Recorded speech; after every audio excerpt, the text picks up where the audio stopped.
வணக்கம் கடகராசி நண்பர்களே.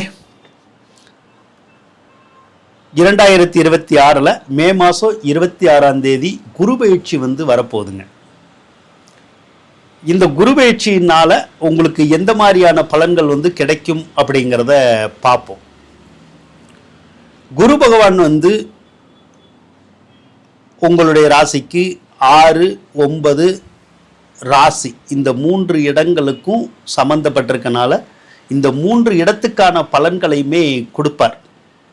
சரி, என்ன கொடுப்பார் அப்படிங்கிறத பார்ப்போம். குரு பகவானை பொறுத்தளவு பாக்கியாதிபதி அவர் தான். பாக்கியாதிபதி அப்படின்னாலே என்னது? பாக்கியாதிபதி அப்படின்னாலே நமக்கு நடக்காத காரியங்களை நடத்தி தரக்கூடியவர். கடந்த காலத்தில் எந்த காரியம் நடக்கணும்னு நம்ம நினச்சோமோ அது நடக்காமல் இருந்துச்சோ அதை பூரா நிறைவேற்றி தரக்கூடிய அமைப்பில் தான் ஏற்கனவேவும் இருக்காரு, இனியும் இருப்பார். அப்போ பல நாள் கனவு பலிக்குமா அப்படின்னா அது இந்த காலத்தில் தான் பலிக்கும். பாக்கியாதிபதி வலிமை பெறுற போது தான் நடக்கும். நீங்கள் வீடு கட்டணுமா, இல்லைன்னா பழைய வீடு திருத்தணுமா, அல்லது உங்கள் வீட்டில் சுப நிகழ்ச்சிகள் நடக்கணுமா, இப்படி என்ன நீங்கள் நினைக்கிறீங்களோ, சொத்து பத்து வாங்கணுமா, சொத்து பத்து விற்கணுமா, இப்படி எதை நினைச்சாலும் சரி அந்த காரியத்தை நடத்தி கொடுக்குறவர் குரு தான். அதே மாதிரி மகிழ்ச்சிகளை கொடுப்பார், உங்களுக்கு பேரு புகழை கொடுப்பார். பரவாயில்ல, நீ சாதிச்சிட்ட, நீ திறமையான ஆள் அப்படின்னெல்லாம் நம்ம பேர் வாங்குறோம்ல, அந்த பேரெல்லாம் பாக்கியாதிபதி கிரகத்தினால தான் நமக்கு சேரும். நமக்கே ஒரு நம்பிக்கை வரும் நம்ம மேலே. பரவாயில்ல, நம்ம சாதிச்சிட்டோம், இனிமேலும் சாதிப்போம் அப்படிங்கிற ஒரு நம்பிக்கையை வளர்த்து விடக்கூடிய வேலையை அந்த பாக்கியாதிபதி பார்ப்பார். பூர்வீக சொத்துல இருந்த வில்லங்கங்கள் எல்லாமே தீர்த்து வைப்பார். கிடைக்காத பூர்வீக சொத்துக்கள் கூட நமக்கு கிடைச்சிடும். வெளிநாடு சார்ந்த எந்த ஒரு முயற்சியும் வெற்றி பெறும். வெளிநாட்டில் வேலை கிடைக்கணுமா, கிடைக்கும். வெளிநாட்டில் போய் படிக்கணுமா, நம்மளால முடியும். விசா வேணுமா, பிஆர் வேணுமா, இப்படி எதையுமே கொடுக்கக்கூடிய ஒரு அமைப்பில் தான் குரு இருக்காரு. அதைத்தான் பாக்கியாதிபதிம்போம். பாக்கியாதிபதிங்கிற போது நமக்கு நடக்காத ஒரு காரியமே இருக்காது. எதை தொட்டாலும் வெற்றி தான். தோல்விகள் அப்படிங்கிறது நமக்கு சுத்தமாகவே இருக்காது. அதனால பாக்கியஸ்தானம் அப்படிங்கிறது அருமையான ஸ்தானம். பார்த்துக்குங்க.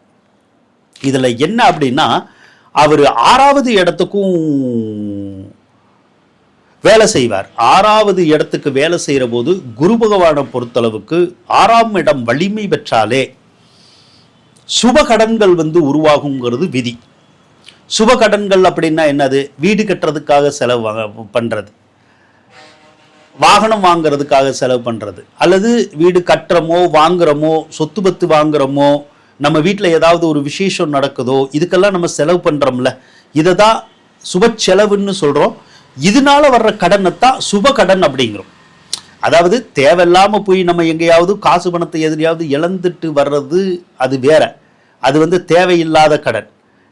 அப்படியெல்லாம் இழப்பீடுகள் வராது. ஏதோ ஒரு நல்ல காரியம் நம்ம வீட்டில் நடக்கும், அந்த நல்ல காரியத்துக்காக ஏதாவது ஒரு நம்ம செலவுகள் செய்வோம். அதனால அந்த சுப செலவுகள்னால சுப கடன்கள் உருவாயிரும். அப்படி ஒரு அமைப்பு கொஞ்சம் இருக்கு. இப்போ சுப கடன்கள் அப்படின்னா, சில நேரம் பேங்க்ல லோன் வாங்குறோம் ஒரு வீடு கட்டுறதுக்காக, அது சுப கடன் தான். அதே மாதிரி நம்ம வீட்டில் இருக்கிற நகை நட்டுகள் இருக்கு, அந்த நகை நட்டுகளை கொண்டு போய் நம்ம அடமானம் வைப்போம். அப்படி அடமானம் வைக்கிறதும் சுப கடன் தான், நல்ல கடன் தான். சரி, இந்த சுப கடன்கள் எல்லாம் உருவாக்கும். கண்டிப்பா குரு பகவான் உருவாக்க தான் செய்வார். கடகராசிக்காரவங்களுக்கு எல்லாத்துக்குமே சுபகடனை உருவாக்குவார். நகை நட்டுக்களை கையில் வைக்க விட மாட்டார்.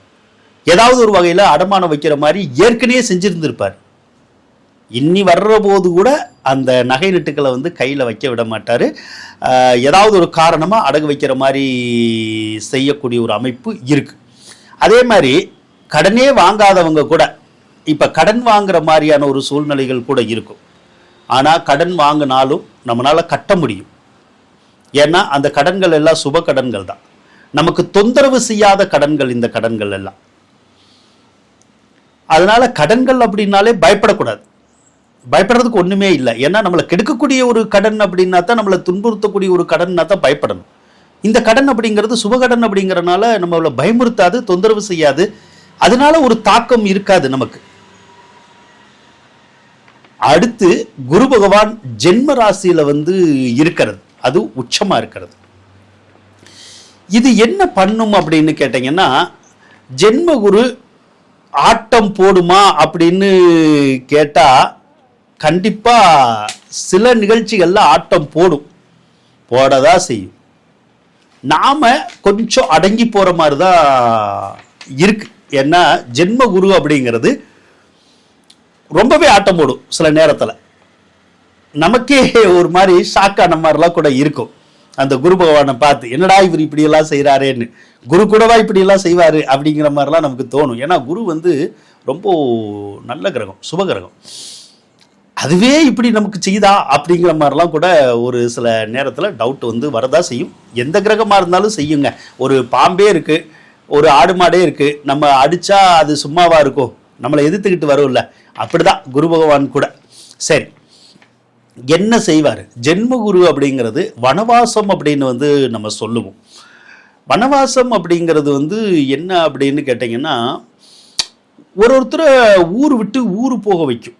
இப்போ நம்ம வெளியூரில் வேலை பார்த்துக்கிட்டு இருக்கோம் அப்படின்னா நம்மளுடைய சொந்த ஊருக்கு அடிக்கடி போயிட்டு வர்ற மாதிரி வேலையை செஞ்சிடும். இல்லைன்னா சொந்த ஊருக்கே நிரந்தரமாக போகிற மாதிரி கூட செஞ்சிடும். இல்லை நம்ம சொந்த ஊரில் இருக்கோம், அவங்கள என்ன பண்ணிடும், வெளியூருக்கு அடிக்கடி போயிட்டு வர்ற மாதிரி செய்யும். ஏற்கனவே செஞ்சுக்கிட்டு இருக்கும். அப்படி இல்லைன்னா இனிமேல் அடிக்கடி இந்த ஊர் மாற்றத்தை உருவாக்கும். அப்போ ஒரு சிலர் வீடு மாறுறது, ஒரு சிலர் ஊர் மாறுறது, அது மாதிரி ஒரு இடத்துல இருக்காமல் இங்கேயும் அங்கேயும் அலைஞ்சிக்கிட்டே ட்ராவல் பண்ணிக்கிட்டே இருக்கிற மாதிரியான வேலைகளை குரு பகவான் தான் செய்வார். இதை தான் அலைச்சல் திருச்சல்னு சொல்லுவோம், வனவாசம் அப்படின்னு சொல்லுவோம். அதே மாதிரி ஒரு சிலருக்கு குரு பகவான் ராசி மேலே இருக்கிற போது சில நேரம் பண இழப்புகளை கொடுத்துருவார். அதனால பணம் சம்மந்தப்பட்ட விஷயத்தில் ரொம்ப கவனமாக இருக்கணும். எதுலையாவது முதலீடு போடுறதா இருந்தால் ரொம்ப கவனமாக இருக்கணும். அதோட இந்த லாட்ரி ரேஸு, சூதாட்டம், ஷேர் மார்க்கெட்டு இதுலெல்லாம் ஈடுபடுறதா இருந்தால் கவனமாக இருக்கணும். ஏன்னா அதுலெல்லாம் நம்ம ஏதாவது காசை போட்டோம்னா நம்மளால் எடுக்க முடியாது. அதுதான் பண இழப்பு அப்படின்னு சொல்கிறோம். இல்லைன்னா ஏதாவது ஒரு வகையில் நம்ம ஃபைனான்ஸ் கொடுத்துருப்போம், ஏதாவது ஒரு வகையில் முதலீடு போட்டிருப்போம், அதை கொஞ்சம் எடுக்க விடாது. சரிங்களா? அதே மாதிரி கடந்த காலத்தில் நிறைய நகை சேர்த்து வச்சுருந்துருப்போம், அந்த நகைகளை பூரா கொண்டு போய் அடமானம் வைக்கிற மாதிரி ஏதாவது செஞ்சு விட்டுரும், அல்லது அழிக்கிற மாதிரி ஏதாவது செஞ்சு விட்டுரும். அப்போ பணம் நகை அப்படிங்கிறத நம்ம பத்திரமா வைக்கிறது நல்லதுங்க. அதே மாதிரி குழந்தைகள்னால ஏதாவது ஒரு சிலருக்கு தொந்தரவு வரலாம். குழந்தைகள்னால தொந்தரவுன்னா என்னது, நம்ம பெத்த பிள்ளைங்கள்னால ஏதாவது ஒரு தொந்தரவு கொஞ்சம் இருக்கும், அவ்வளோதான்.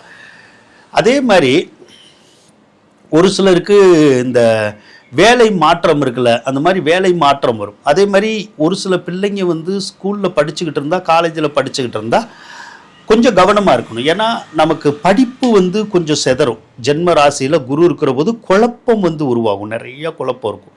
அதனால் எதை செய்கிறது எதை வைக்கிறதுனே தெரியாது. சில நேரம் நம்ம என்ன தான் படித்தாலும் மனசில் தங்காது. அதனால் கல்வியில் கவனமாக இருக்கிறது ரொம்ப நல்லது. அதே மாதிரி கல்வி நிலையங்களில் கவனமாக இருக்கிறதும் நல்லது.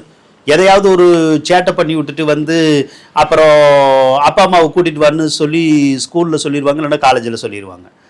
அப்படி சொல்கிறது கூட ஒரு அமைப்பு இருக்குது. அதனால் கல்லூரியாக இருந்தாலும் ஸ்கூலாக இருந்தாலும் நம்மளுடைய சேட்டைகளெல்லாம் கொஞ்சம் செய்யாமல் இருந்துக்கணும். அப்படி ஏதாவது செஞ்சோம்னா நம்ம அப்புறம் ஸ்கூல் மாறுற மாதிரி வரும், இல்லைன்னா காலேஜ் மாறுற மாதிரி கூட ஒரு சிலருக்கெல்லாம் வந்துடும். ஏற்கனவே நம்ம காசு கட்டியிருப்போம், அப்புறம் அந்த காசு இழப்பீடுகள் வந்துடும் இல்லையா? அதனால் மாணவர்கள் படிக்கிறதுல கவனமாக இருக்கிறது நல்லதுங்க. அடுத்து குரு பகவான் அந்த ராசியில் இருக்கிற போது ஒரு சிலருக்கு இந்த மஞ்சக்காமாலை மாதிரி ஏதாவது ஹெல்த் பிரச்சனை வரலாம், உடல் நல கோளாறுகள் வரலாம். அதனால் மஞ்சக்காமாலை வர்றது, இந்த கல்லீரலில் தொந்தரவு, பித்தப்பையில் தொந்தரவு அப்படிலாம் சொல்கிறோம்ல. ஸோ அந்த மாதிரியான தொந்தரவுகள் ஒரு சிலருக்கு வரலாம். அதே மாதிரி ஒரு சிலருக்கு இந்த பிளட் வெசல்ஸ் அப்படின்னு சொல்லுவோம், அதில் ஏதாவது இந்த கொழுப்புக்கள் சேர்றது அப்படின்லாம் சொல்லுவோம். அந்த மாதிரி தொந்தரவுகள் கூட வரதுக்கூடிய ஒரு அமைப்புகள் கூட இருக்கும். இதைத்தான் நாம் ஜென்மகுரு அப்படின்னு நம்ம சொல்கிறது. அதே மாதிரி ஜென்மகுரு காலத்தில் எதை செஞ்சாலும் ஒரு முறைக்கு பல முறை செய்ய கற்றுக்கணும். அப்படின்னா தான் அந்த காரியங்கள் கரெக்டாக உங்களுக்கு நடக்கும். ஆக ஜென்மகுருனாலும் ஒன்றும் பயப்படணுங்கிறது இல்லை. முதல்ல அவர் பிரச்சனை பண்ணினாலும் கடைசியில் பாகிஸ்தானாதிபதியாகவும் அவர் வர்றதுனால எப்பேற்பட்ட பிரச்சனைகளை கொடுத்தாலும் நமக்கு தீர்த்து வச்சிருவார். அதாவது ஒரு பக்கம் சிக்கல் வந்தாலும் மறுபக்கம் அந்த சிக்கல் எங்கிட்டு போகுதுன்னே தெரியாது. அப்படிதான் இந்த குரு பயிற்சி அப்படிங்கிறது உங்களுக்கு வேலை செய்ய போகுது. வாழ்த்துக்கள் நண்பர்களே. இந்த வீடியோ பிடிச்சிருந்தா லைக் பண்ணுங்க, ஷேர் பண்ணுங்க, மறக்காம சப்ஸ்கிரைப் பண்ணுங்க.